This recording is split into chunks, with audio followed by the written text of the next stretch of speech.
Hello, everyone. Welcome to the Browse News broadcast. CBS News reports that the United States has initiated a significant naval blockade of Iranian ports. At least 13 U.S. warships are actively preventing all oil tankers from entering or leaving Iranian waters. This aggressive measure is described as an effort to severely constrain Iran's economic lifeline, primarily its oil exports, and to increase pressure on the country's leadership to agree to a peace deal. Correspondent Jong provides the details on this developing situation. The blockade is a clear escalation of diplomatic and economic pressure tactics. Voters in Hungary have brought an end to Prime Minister Viktor Orban's 16-year rule in Sunday's elections, turning out in record numbers to vote for change. NHK reports that Orban conceded, describing the outcome as painful but clear. The pro-European opposition Tisza party, led by Peter Magyar, secured a landslide victory, winning 138 out of 199 seats and achieving a two-thirds majority. Orban's Fidesz party managed 55 seats. Magyar, poised to become the next prime minister, has vowed to combat corruption and strengthen Hungary's ties with the European Union. Orban was known for his pro-Russian stance and opposition to EU assistance for Ukraine. International reactions include Ukrainian President Volodymyr Zelensky welcoming the result and Kremlin spokesperson Dmitry Peskov stating Moscow is ready for pragmatic talks with Hungary's new leadership.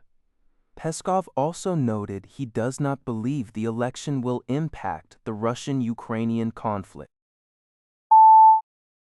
People's Daily Online reports from New York that the heads of the International Energy Agency, IEA, International Monetary Fund, IMF, and World Bank Group issued a joint warning on Monday regarding the significant negative impacts of the war against Iran, waged by the United States and Israel. The three leaders who formed a coordination group on April 1 highlighted the substantial, global, and highly asymmetric nature of the war's effects, particularly on energy importing and low-income countries. The conflict has driven up prices for oil, gas, and fertilizer, sparking concerns over global food security and job losses. Even with a resumption of shipping through the Strait of Hormuz, commodity prices are expected to remain high due to infrastructure damage. The organizations are collaborating to provide tailored policy advice and financial support to affected member countries. Global News reports that Pope Leo XIV, the first U.S.-born pontiff, has publicly stated he does not fear President Donald Trump's administration despite the president's severe criticism regarding the U.S.-Israel war in Iran. Speaking to reporters en route to Algeria, Pope Leo reiterated that the Vatican's appeals for peace and reconciliation are deeply rooted in the gospel, emphasizing that his message is not a direct attack on Trump, but a universal call to avoid war and build bridges. He stressed that the Church is not political and will continue to advocate for dialogue and multilateralism amidst global conflicts. President Trump had launched an extraordinary broadside against the Pope, calling him weak on crime and very liberal, and accusing him of not supporting the war. Trump also suggested that Pope Leo only attained his position due to his American nationality, intended to ease dealings with the president. Italian politicians and U.S. Catholic bishops expressed solidarity with the Pope, affirming his role as a spiritual leader, not a political rival. According to ISA, North Korean state media reported on April 14th that leader Kim Jong-un inspected a strategic cruise missile test launch on April 12th.